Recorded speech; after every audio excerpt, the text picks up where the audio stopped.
நம்ம வந்து ஹைதராபாதி சிக்கன் பிரியாணி. இது இந்த கிறிஸ்பியான வெங்காயம் தான் முதல்ல ஒரு மெயின் டிஷ்ஷு. ஸோ இப்போ இதை மிக்ஸ் பண்ணிக்கணும். நம்மளோட ஹைதராபாத் பிரியாணிக்கு சூப்பராக மசாலா ரெடி ஆகிடுச்சு. ஃப்ரை பண்ணி வச்சுருக்க ஆனியன்ஸை இதில் போட்டுக்கலாம். அதுக்கப்புறம் பாருங்கள், சிக்கன் பாருங்கள் அப்படியே பிச்சிட்டு வந்திருக்கு.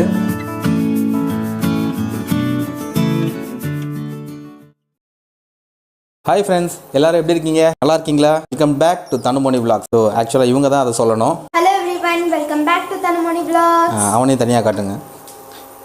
Hi everybody. இன்றைக்கி நம்ம பண்ண போகிறது இது வரைக்கும் நான் பண்ணாத பிரியாணி.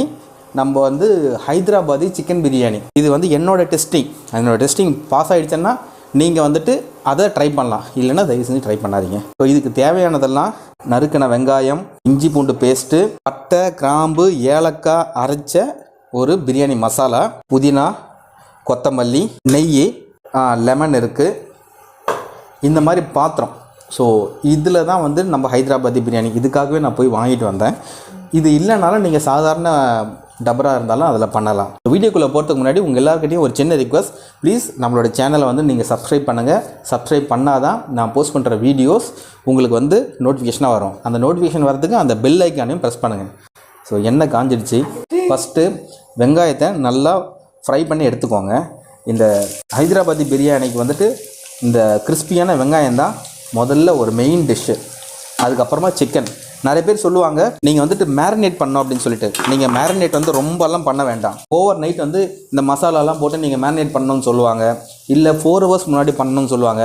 அதெல்லாம் வேண்டவே வேண்டாம். ஆட்டோமேட்டிக்காக நீங்கள் வந்துட்டு இந்த மசாலாலாம் போட்டு அந்த ரைஸ் வந்துட்டு உங்களுக்கு பாயில் ஆகும் பார்த்தீங்களா, அந்த டைம் போதும் உங்களுக்கு மேரினேஷனுக்கு. ஏன்னா திருப்பி நீங்கள் எப்படி இருந்தாலும் வந்து தம் போட போகிறீங்க.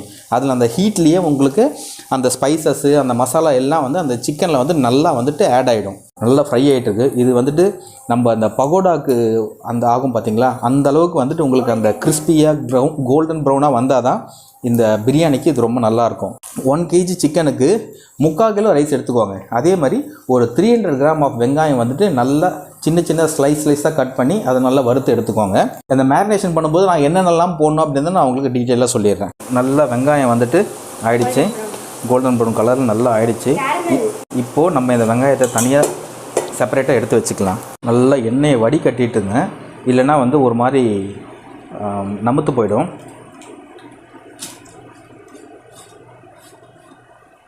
பாருங்கள், நல்லா இதோட மனமே ரொம்ப சூப்பராக இருக்குது. ஸோ நம்மளோட ஹைதராபாத் பிரியாணி சூப்பராக வரத்துக்கு காரணமாக இருக்க போகிற மெயின் இன்க்ரீடியண்ட்டே இதுவும் தான். கிறிஸ்பியான வெங்காயம் ரெடி ஆகிடுச்சு. ஸோ மேரினேஷனுக்கு முதல்ல நமக்கு தேவையானது 1 kg சிக்கன். இது மொத்தமாக வந்து ஸ்கின் அவுட்டு. இதை இதில் போட்டுக்கலாம். அதுக்கப்புறமா தேவையான அளவு முதல்ல உப்பு போட்டுக்கலாம். உப்பு அதிகமாக போட்டுறக்கூடாது, கம்மியாக போடுங்க.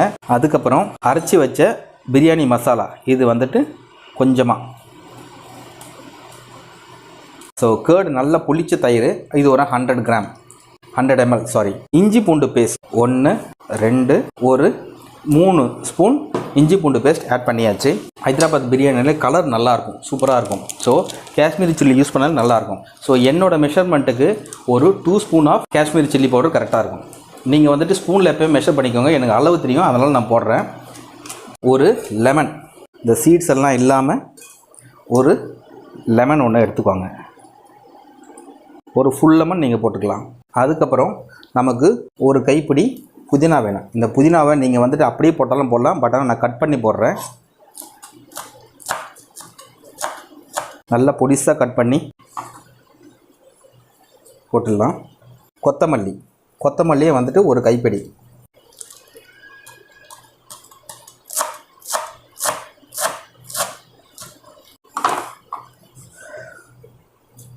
நம்ம வறுத்து வச்ச வெங்காயத்தில், ஃப்ரை பண்ணி வச்சுருக்க வெங்காயத்தில் ஒரு 1/3 போட்டுக்கோங்க. ஸோ இப்போ இதை மிக்ஸ் பண்ணிக்கணும். ஹைதராபாத் பிரியாணியில் டொமேட்டோ ஆட் பண்ண மாட்டாங்க, வெறும் இந்த ஃப்ரைடு ஆனியன் மட்டும்தான் ஆட் பண்ணுவாங்க. அதுக்கப்புறம் மெயினாக இதில் வந்துட்டு நம்ம ஆயிலும் ஆட் பண்ணணும். நம்ம ஆனியன் ஃப்ரை பண்ணோம் பார்த்தீங்களா, ஒரு 100 ml ஆயில் வந்துட்டு ஆட் பண்ணிக்கலாம். ஸோ இதுதான் நான் வந்துட்டு ஆனியன் ஃப்ரை பண்ணது. அதில் ஒரு 100 ml இவ்வளோ தான் இருக்கும், அதுக்கு மேலே இருக்காது. ஸோ சூடு இருக்காது. உப்பும் காரமும் உங்களுக்கு தேவையான அளவுக்கு நீங்கள் போட்டுக்கோங்க. நான் வந்துட்டு காரம் வந்து எனக்கு கொஞ்சம் பத்தலை, டேஸ்ட் பண்ணி பார்த்தேன். பச்சையாக தான் டேஸ்ட் பண்ண, என்ன பண்ணுறது, வேறு வழி இல்லை. ஒரு 4 சில்லி வந்து நீங்கள் ஆட் பண்ணிக்கோங்க. அதே மாதிரி கட் பண்ணி போடுங்க. டன். அரிசி பாயில் பண்ணுறதுக்கு நான் தனியாக வந்துட்டு இங்கே தண்ணி வச்சிட்டேன். ஸோ நம்மளோட ஹைதராபாத் பிரியாணிக்கு சூப்பராக மசாலா ரெடி ஆகிடுச்சு. ஸோ இப்போ நான் இதில் என்ன பண்ண போகிறேன்னா, இதை அடுப்பில் ஒரு 3 minutes ஹையில் வச்சுட்டு நான் ஆஃப் பண்ணிட போகிறேன், தண்ணி வேகிறதுக்குள்ளார. ஸோ உங்களுக்கு ஈவனாக எல்லா சிக்கனும் குக் ஆகிடும். ஒரு சில பேர் என்ன பண்ணுவாங்கன்னா, அரிசி பாயில் ஆனோடனே இந்த பச்சை மசாலாவில் வந்துட்டு அப்படியே போட்டுட்டு அதுக்கப்புறம் தம் வைப்பாங்க. அதுவும் நல்லாயிருக்கும். ஒரு சில பேருக்கு அது பிடிக்காது. முக்கியமாக எங்கள் வீட்டில் இருக்கவங்களுக்கு அது பிடிக்காது. ஸோ என் கிச்சன் ரூமில் இருக்கேன். இப்போது ஒரு 3 minutes நான் சொன்ன மாதிரி வச்சிடலாம். ஸோ ஆன் பண்ணி வச்சுட்டேன். ஒரு 3 minutes தான். 3 minutesல வந்து நம்ம டக்குன்னு ஆஃப் பண்ணிடலாம். ஆனால் இந்த மூடியை மட்டும் நம்ம ஓப்பன் பண்ணவே கூடாது. ஸோ அந்த ஹீட்லேயே வந்துட்டு உள்ளே நல்லா வந்துட்டு அந்த மீட்டும் வந்து குக் ஆகிடும். அந்த மசாலா வந்துட்டு ஒரு வேறு லெவலில் வந்துட்டு டேஸ்ட் கொடுக்கும். ஓகே, அந்த 3 minutes முடிஞ்சிடுச்சு. இப்போது நம்ம ஆஃப் பண்ணிடலாம். ஆஃப் பண்ணிட்டு நம்ம இதை டிஸ்டர்ப் பண்ணவே கூடாது. அரிசி வேகிற வரைக்கும் நம்ம அங்கே பார்த்துக்கலாம். ஸோ மறுபடியும் நம்ம தம் வைக்கிறதுக்கு அங்கே தான் போய் ஆகணும். அதை எடுத்துகிட்டு வந்துட்டு அரிசி இதில் குக் ஆன உடனே அரிசி மட்டும் தனியாக எடுத்து அந்த பாத்திரத்தில் போட்டு திருப்பி தம்முக்கு அங்கே தான் போய் ஆகணும். சிஎம்முக்கு ரொம்ப தொல்லையாக இருக்குது, இங்கேன்னு அலையிறது. இப்போது நம்ம அரிசிக்கு தண்ணி நல்லா பாயில் ஆகிடுச்சு. இதில் வந்துட்டு ஒரு சின்ன பட்டை, ஒரு 4 ஏலக்காய், கிராம்பு ஆல்ரெடி நான் போட்டுட்டேன். இப்போ நம்ம ஊற வச்ச அரிசியும் நம்ம இதில் போட்டுடலாம். ஏன்னா பிரியாணிக்கு டைம் ஆகுது, சாப்பிட்றதுக்கு பசங்களுக்கும் பசிக்குது. நார்மல் பிரியாணி பண்ணும்போது ஒரு 50% குக் ஆனோடனே எடுத்துருவோம். பட் ஆனால் இதில் ஹைதராபாத் பிரியாணி பொறுத்த வரைக்கும் ஃபர்ஸ்ட் லேயருக்கு வந்துட்டு 75% குக் ஆகிருக்கணும் ரைஸு. செகண்ட் லேயருக்கு வந்துட்டு ஒரு 85 to 90% ரைஸ் குக் ஆகிருக்கணும். பிரியாணி பண்ணுறதுக்கு ஈஸியாக இருக்கிற மாதிரி இருக்கும். பட் ஆனால் ரொம்ப கஷ்டங்க, சீரியஸாகவே ரொம்ப கஷ்டம். எல்லா திங்ஸும் ரெடியாக இருந்ததுன்னா கூட ஈஸியாக நம்ம பண்ணிட முடியாது. நானே வந்து பல ஃபெயிலியர்ஸ் பார்த்தேன். நான் ஒன்றும் பெரிய பிரியாணி மாஸ்டர்லாம் கிடையாது. எனக்கு தெரிஞ்ச எல்லாமே யூடியூப் பார்த்து கற்றுக்கிட்டது தான். அதை வச்சு தான் நானும் பிரியாணி பண்ணிகிட்ருக்கேன். ஃபஸ்ட்டு வந்துட்டு வெறும் 1/2 kg ரைஸை வச்சு செஞ்சேன். சூப்பராக வந்தது, விசில் மட்டும். ஆனால் உள்ள பிரியாணி வந்துட்டு ரொம்ப மொக்கையாக தான் வந்தது. அளவெல்லாம் வந்து எது எவ்வளோ போடணும்னு தெரியாமல் நான் இப்போ பண்ணிட்டேன். இப்போ எல்லாத்துக்குமே அளவு கரெக்டாக ஓரளவுக்கு தெரியும்னு நினைக்கிறேன். என் நண்பர்கள் கண்டிப்பாக அவங்க வந்து என்னோடய பிரியாணியை சாப்பிட்ருப்பாங்க. அவங்கக்கிட்டேருந்து நான் கமெண்ட்ஸை வந்துட்டு நான் எதிர்பார்க்குறேன். பாருங்கள், 3 minutes மட்டும் வச்சுருந்தேன். அந்த சிக்கன் பார்த்திங்களா, நல்லா சூப்பராக செட் ஆகிருக்கு. மறுபடியும் இதை நம்ம ஒரு கிளறிடலாம். கிளறிட்டு செட் ஆகட்டும். இந்த ரைஸ் பாயில் ஆன உடனே 75% பாயில் ஆன உடனே நம்ம டக்குன்னு இதில் ட்ரான்ஸ்ஃபர் பண்ணிவிட்டு நம்ம தம் போட்டுடணும். இன்னும் ஆகணும். ரொம்ப கிண்டிக்கிட்டே இருக்காதீங்க, இல்லைன்னா அரிசியும் உடஞ்சிரும். என் பையன் மாதிரி ஆர்வக்கோளாறுலாம் வந்துட்டு அடிக்கடி கிண்டிகிட்டே இருப்பாங்க. இப்படி வந்துட்டு இப்படி போகிறதுக்குள்ளார இந்த பிரியாணி பவுடர் எடுத்து டக்குன்னு போட்டுட்டாங்க. நான் அளவாக போட்டு வச்சுருந்தேன். இவன் தான்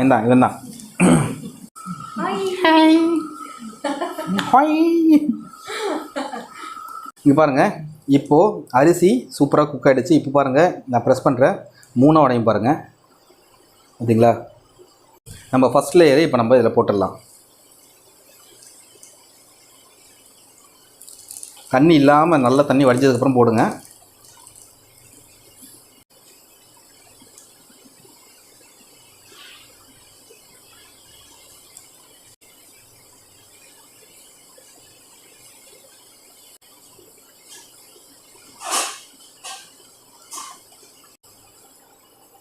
ஓகே, ஸோ ஃபஸ்ட் லேயர் முடிஞ்சிடுச்சு. இது அப்படியே அங்கங்கே ஸ்ப்ரெட் பண்ணி விட்டுருங்க. நம்ம ஆல்ரெடி வச்சுருக்கிற ஃப்ரை பண்ணி வச்சுருக்க ஆனியன்ஸை இதில் போட்டுக்கலாம். அதுக்கப்புறமா கொஞ்சமாக புதினா சிசரில் நான் கட் பண்ணிகிட்ருக்கேன். நீங்கள் வந்துட்டு இருந்ததுன்னா நீங்கள் வந்து நல்லா இது பண்ணி வச்சுக்கோங்க. என்ன சொல்லுவாங்க, சாப் பண்ணி வச்சுக்கோங்க. கொத்தமல்லியும் கொஞ்சம், ஆக்சுவலாக மறந்துட்டேன், நல்ல வேளை சிஎம் ஞாபகப்படுத்திட்டாங்க. ஸோ இது மேலேயே வந்து கொஞ்சமாக கொத்தமல்லியும் போட்டுக்கலாம். ஒரு 4-5 முந்திரி. ஸோ இப்போ பேலன்ஸ் இருக்கிற ரைஸையும் நம்ம அப்படியே அழகாக மேலே அப்படியே டாப் பண்ணணும். ஸோ இந்த ரைஸ் வந்துட்டு ஒரு 90% குக் ஆகிடுச்சு. ஸோ டாப் லேயரை நம்ம போட்டாச்சு. இப்போது மறுபடியும் மேலே கொஞ்சமாக அந்த ஃப்ரை பண்ண மீதி இருக்கிற அந்த ஃப்ரை பண்ண ஆனியனை மேலே போட்டுருங்க. அதுக்கப்புறமா கொஞ்சமாக புதினா நீங்கள் கட் பண்ணியும் போடலாம், இல்லை சும்மா இப்படி உடச்சும் போடலாம்.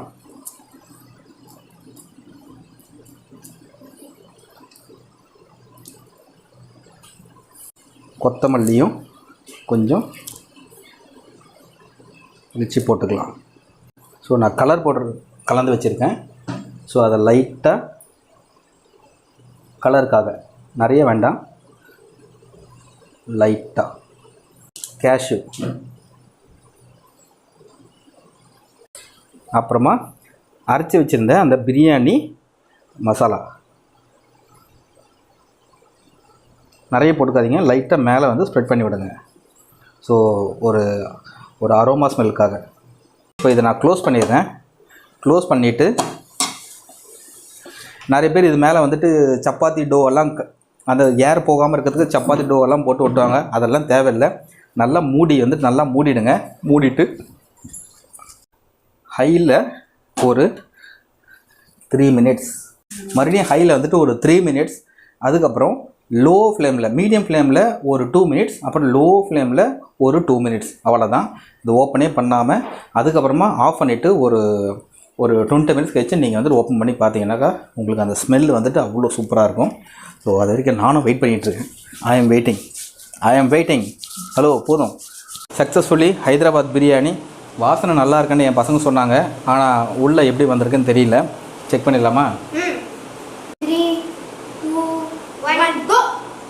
கோன்னா நான் ஓடணுமா? இல்ல டேக். Wow, super. சூப்பர். எப்படி இருக்கு? அப்படியே சுற்றி எடுக்கலாமா? தம் பிரேக் பண்ண போறோம். தம் பிரேக்கெல்லாம் இல்லை, இதில் தம்மெல்லாம் பிரேக் பண்ண முடியாது. இது வந்து மற்ற பிரியாணி மாதிரி இவன் சொன்ன மாதிரி தம்மெல்லாம் பிரேக் பண்ணக்கூடாது. இது சாப்பிட்ற விதமே வேறு மாதிரி. பாருங்கள், அடியில் சிக்கன் இருக்கும், முதல்ல மேலே இருக்க ரைஸு பாருங்கள் கலர் பாருங்கள். ஃபஸ்ட்டு இப்படி தான் எடுக்கணும். இதெல்லாம் வெந்துடுச்சு.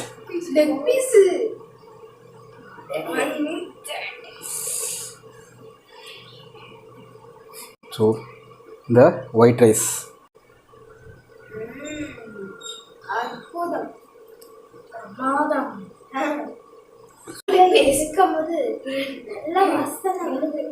பாருங்கள், சிக்கன் பாருங்கள் அப்படியே பிச்சிட்டு வந்திருக்கு. அவ்வளோ சூப்பராக இருக்குது. அடியெல்லாம் பிடிக்கல. இங்கே பாருங்கள்,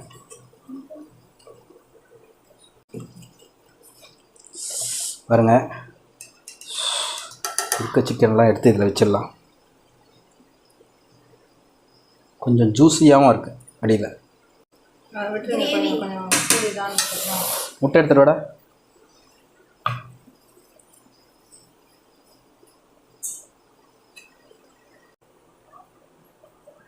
ஃபைனலாக நமக்கு ஹைதராபாத் பிரியாணியும் ரெடி ஆகிடுச்சு.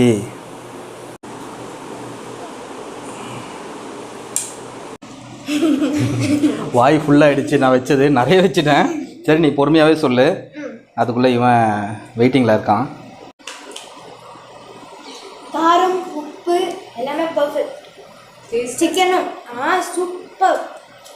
சிக்கன் வந்துருக்கா? சூப்பராக வந்துருக்கு. ஹைதராபாத் சிக்கன் பிடிக்காது இவனுக்கு. இந்த பையனுக்கு ஹைதராபாத் சிக்கன் பிடிக்காதுன்னு சொன்னால் எப்படி இருக்கானா? நல்லா இருக்கு. பரவாயில்ல, நல்லா தான் இருக்குன்றியா? நல்லா இருக்கு. சூப்பராக இருக்கா? நீ ஏன் பறக்கிற? முட்டை வேணுமா? ஓகே. ஸோ இன்றைக்கும் வந்து என்னுடைய குக்கிங் ஹைதராபாத் பிரியாணி டிஸ்கிரிப்ஷனில் நான் வந்துட்டு என்னென்னலாம் பண்ணன்றது தெளிவாக நான் போட்டுடுறேன். பிரியாணி சூப்பராக வந்திருக்கு. நான் ஆல்ரெடி 2 வாய் நான் உள்ளே போட்டுட்டேன். சீமுக்கு தான் ஒன்றும் தரல. இந்த ஹைதராபாத் பிரியாணி பண்ண வீடியோ உங்களுக்கு பிடிச்சதுன்னா ப்ளீஸ் லைக் பண்ணுங்கள், ஷேர் பண்ணுங்கள். அப்படியே உங்கள் ஃப்ரெண்ட்ஸ்கிட்டையும் சொல்லி சப்ஸ்கிரைப் பண்ண சொல்லுங்கள். எல்லோரும் பிரியாணி சாப்பிட்டு எங்கள் வீட்டுக்கு தாராளமாக வாங்க. உங்களோட blessings and எப்பவுமே வேணும். Thank you. Bye bye. See you in the next video. Okay, see you, tata, bye bye. Super. Same.